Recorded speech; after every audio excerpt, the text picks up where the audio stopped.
একটা প্রশ্ন দিয়ে শুরু করি। তুমি কি জানো পৃথিবীর সব জীবনের শুরু হয় কোন জিনিস দিয়ে?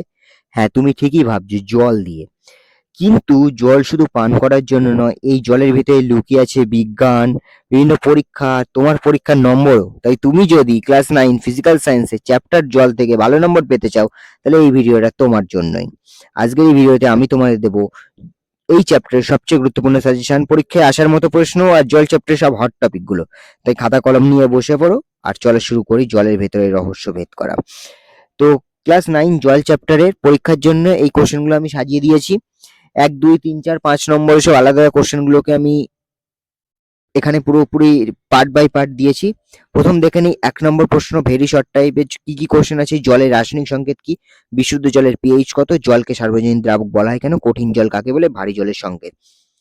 এর গুরুত্বপূর্ণ টপিক, জলের সংকেত, জলের ভৌত ধর্ম, পিএইচ মান, দ্রাবক হিসাবে জল। এগুলো 1 নম্বরের জন্য খুব ইম্পর্টেন্ট। এবার 2 নম্বরের জন্য কোন কোন প্রশ্নগুলো ইম্পর্টেন্ট?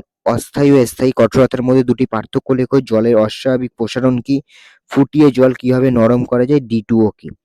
এবার গুরুত্বপূর্ণ টপিক, কঠিন ও নরম জলের পার্থক্য, অস্থায়ী ও স্থায়ী কঠোরতা, জলের অস্বাভাবিক প্রসারণ।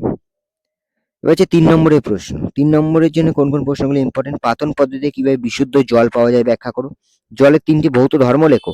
পানীয় জল শোধনের ধাপগুলি লেখো। এবার গুরুত্বপূর্ণ টপিক, জলের পরিশোধন পদ্ধতি, পাতন এবং ফিল্ট্রেশন, এইগুলো অবশ্যই একটু দেখে রাখবে। 4 নম্বরের জন্য কোন কোন প্রশ্ন ইম্পর্টেন্ট? এই প্রশ্নগুলো 4 নম্বরেও আসতে পারে, 5 নম্বরেও আসতে পারে। চিত্র সহ জলের চক্র বর্ণনা করো। স্থায়ী কঠোরতা দূর করার পদ্ধতি ব্যাখ্যা করো। জল কেন সার্বজনীন দ্রাবক, এটা ব্যাখ্যা করো। এছাড়া গুরুত্বপূর্ণ টপিকগুলো, জলের চক্র, ওয়াটার সাইকেল, কঠোরতা দূর করার পদ্ধতি, দ্রাবক ধর্ম, এইগুলো একটু দেখে রাখবে। 5 নম্বর লং অ্যান্সার, এইগুলো খুব ইম্পর্টেন্ট। প্রশ্নগুলো দেখে নিন। জলের অস্বাভাবিক প্রসারণ ব্যাখ্যা করো এবং এর গুরুত্ব লেখো। জলের কঠোরতার কারণ, প্রকারভেদ ও অপসারণ পদ্ধতি আলোচনা করো। ভারী জল কি, এর দুটি ব্যবহার লেখো। ঠিক আছে? এবং গুরুত্বপূর্ণ টপিক, জলের অস্বাভাবিক প্রসারণের কারণ ও গুরুত্ব, কঠোরতার কারণ ও প্রতিকার, আর ভারী জল। এই টপিকগুলো একটু দেখে রাখবে সঙ্গে।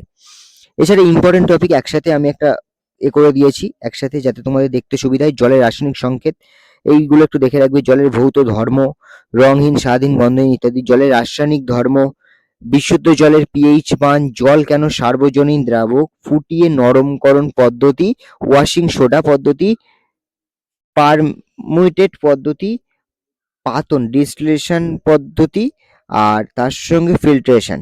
ঠিক আছে? এই টপিকগুলো অবশ্যই একটু দেখে রাখবে। তো বন্ধুরা, আজকের এই ভিডিওটা এখানেই শেষ করছি। আজকে ক্লাস 9 চ্যাপ্টারে জলের সবচেয়ে গুরুত্বপূর্ণ সাজেশন আমরা দেখে নিলাম। এখন তোমার কাজ শুধু একটাই, এই ভিডিওর পয়েন্টগুলো ভালো করে পড়া এবং এগুলো রীতিমতো এই কোশ্চেন অ্যান্সার গুলোকে রিভিশন করা। মনে রেখো, জল যেমন জীবন দেয়, এই সাজেশন তেমনই তোমাকে নম্বর দেবে। ভিডিওটা ভালো লাগলে লাইক করো, শেয়ার করো তোমার বন্ধুদের সঙ্গে, আর চ্যানেলে সাবস্ক্রাইব করতে ভুলবে না, কারণ সামনে আসছে আরো board focused exam special smart science videos. আমি আবার দেখা করবো আর একটা নতুন চ্যাপ্টার নিয়ে। ততক্ষণ পর্যন্ত পড়াশোনা চালিয়ে যাও, স্বপ্নের দিকে এগিয়ে যাও।